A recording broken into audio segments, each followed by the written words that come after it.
understand this crisis, I need to learn about Sri Lanka's past history, about the country's cultural background.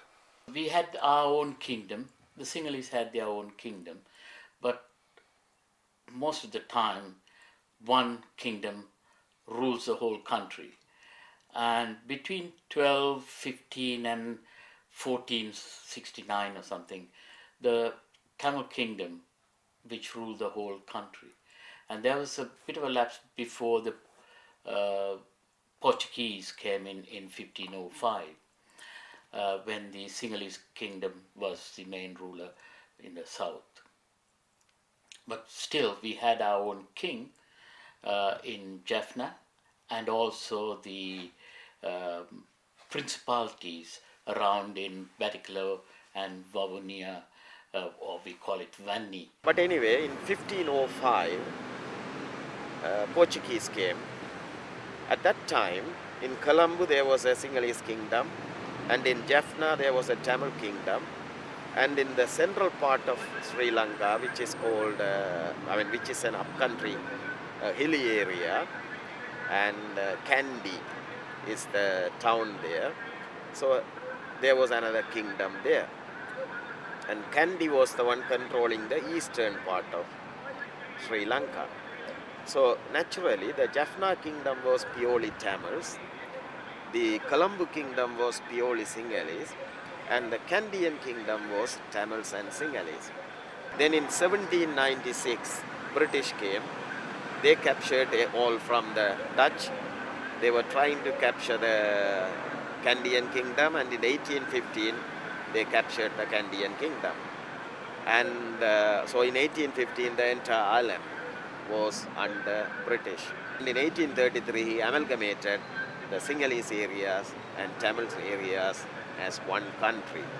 And that was the basic, I would say, the very first, the seed of our problem.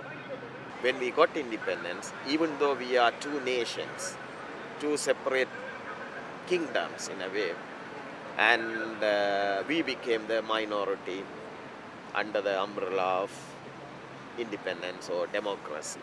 So within the parliament, they are 70%, we were 30%. So we have this democracy, electoral democracy, majority wins. So the first Prime Minister Siranaika said, look, the British have taken the lands away from the peasantry. We must do something about that. And in his mind also was, these plantation workers who came from India in the 19th century. They are really foreigners. We must send them back. So two things happened. And the myth grew because the plantation estates, tea estates, were where a lot of the agricultural land was. The myth grew not that the British had taken the land, but the Indian Tamil worker, the plantation workers, had taken the Sinhalese land. So he did two things, killed two birds with one stone. He decitizenized the plantation workers, or refused them citizenship in the future. And he began an agricultural scheme in the northeast to settle Sinhala people. It's very important to understand that was the beginning of demographic changes, which later comes to the eastern province. Demographic changes and decitizenization. First, discrimination.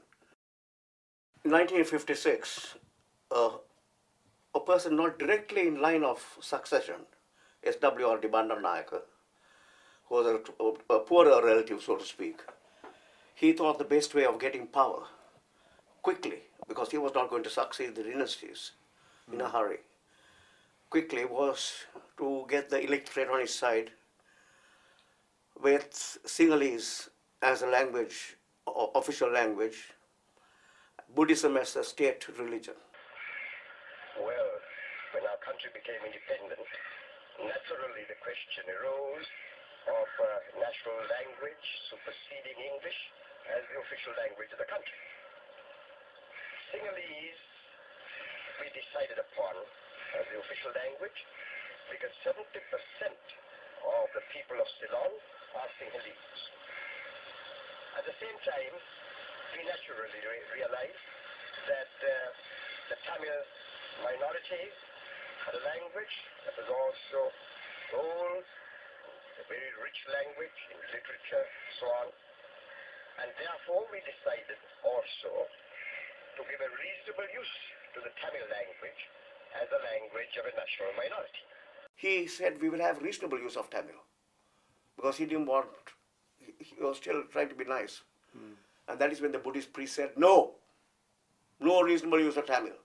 We won't have it. And they gathered before his house and persuaded him not, so he relented and said, okay, no reasonable use of Tamil. But that didn't save him from the monk's bullet. So he was assassinated. So we have the monks coming into power, bringing the army and the police against the Tamils from then on. Right. And any time that there was a Tamil protest or Tamil this thing, they let go, not so much the army, as the unofficial army, the thugs, the gundas. Each minister had his own private army. In 1958, there were more than 3,000 people lost their lives and over 20,000 displaced from the south, and they were all shipped to their homeland called North and East. Legislations passed to prevent people getting into civil service, into university education, and the university people who couldn't get in, there was a discrimination on the marks first, and still they found there was a gap between the Tamils and Sinhalese. The Tamil have to score about 50 marks more than the Sinhalese to get into the university. Still they found there were too many Tamils getting in, so they brought in region by province, so many people can come in only from these provinces.